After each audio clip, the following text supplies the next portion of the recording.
Bonjour les amis, Marc Maillot encore avec vous pour lire et méditer un verset de l'Écriture sainte, un texte tiré de l'Épître de Paul aux Romains au premier chapitre, les versets 18 à 21. En effet, ce qu'on peut connaître de Dieu est clair pour eux. Dieu lui-même le leur ayant fait connaître, car depuis la création du monde, les perfections invisibles de Dieu, sa puissance éternelle et sa divinité se voient dans les œuvres quand on y réfléchit. Ils n'ont donc aucune excuse, car alors qu'ils connaissent Dieu, ils ont refusé de lui rendre honneur que l'on doit à Dieu et de lui exprimer la reconnaissance. Fin de la lecture. Alors mes amis, je vous écris ces paroles après, je raconte cette histoire après l'atterrissage d'un satellite américain sur la planète Mars, où l'on cherche désespérément des indications hypothétiques qu'il y avait une fois la vie sur cette planète froide et aride. Et sur ce même sujet, à savoir l'origine de la vie, je regardais récemment aussi un débat sur Internet entre le professeur Richard Dawkins, qui se dit athée, de l'université d'Oxford, et le professeur John Lennox, également d'Oxford.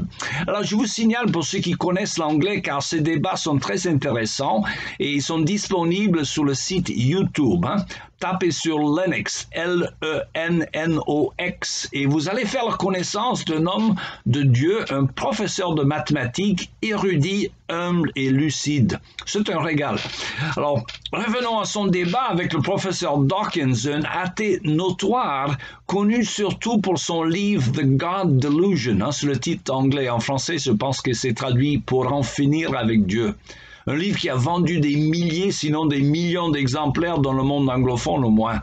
Alors, le professeur Dawkins essaie de défendre évidemment une conception athée, alors que M. Lennox défend la foi chrétienne. Et en fait, M.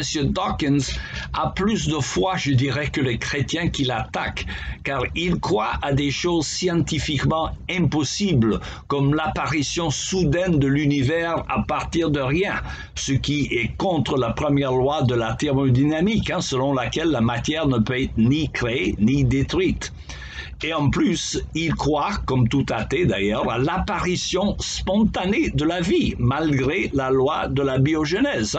L'idée que la vie provient de la vie. C'est une loi confirmée par Louis Pasteur, entre autres, au XIXe siècle.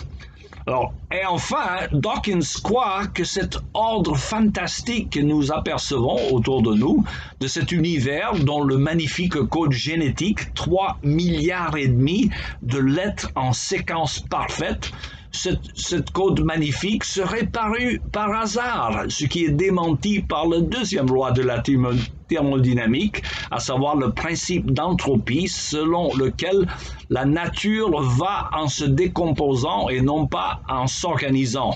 Laissez une bicyclette par terre pendant des longues années et vous aurez éventuellement un tas de ferraille.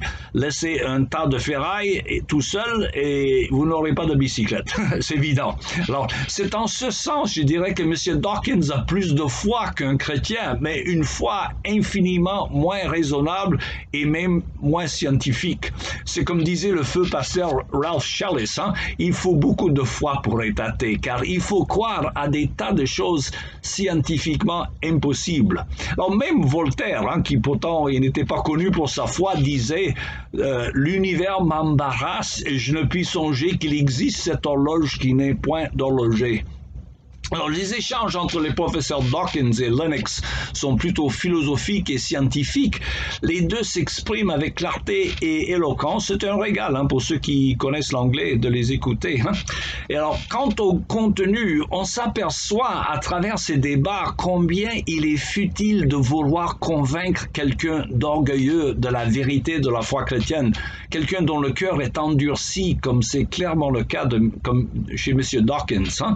La Bible ne cherche nulle part à prouver l'existence de Dieu. Elle dit au contraire que les hommes sont tout simplement inexcusables de reconnaître l'existence d'un être suprême ou un créateur lorsqu'on considère la nature.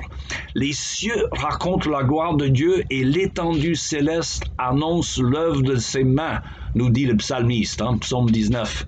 Et de même, l'apôtre Paul nous dit, dans le texte que nous avons lu, que face aux œuvres de la nature, les hommes sont tout simplement inexcusables de reconnaître qu'il y ait un être suprême.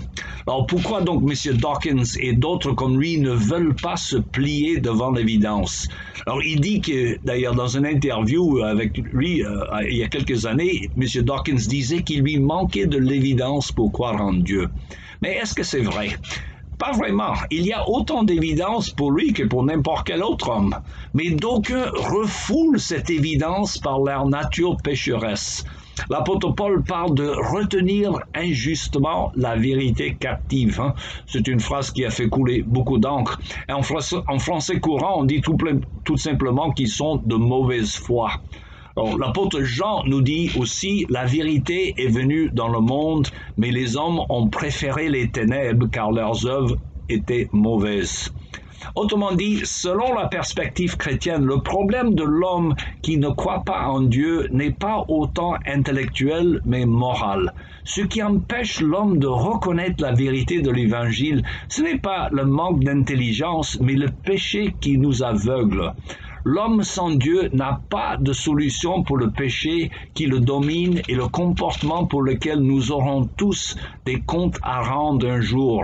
Le remède, c'est tout simplement la grâce de Dieu fournie par Jésus-Christ. Voilà tout. Il me reste qu'à vous souhaiter une bonne journée et à la prochaine fois.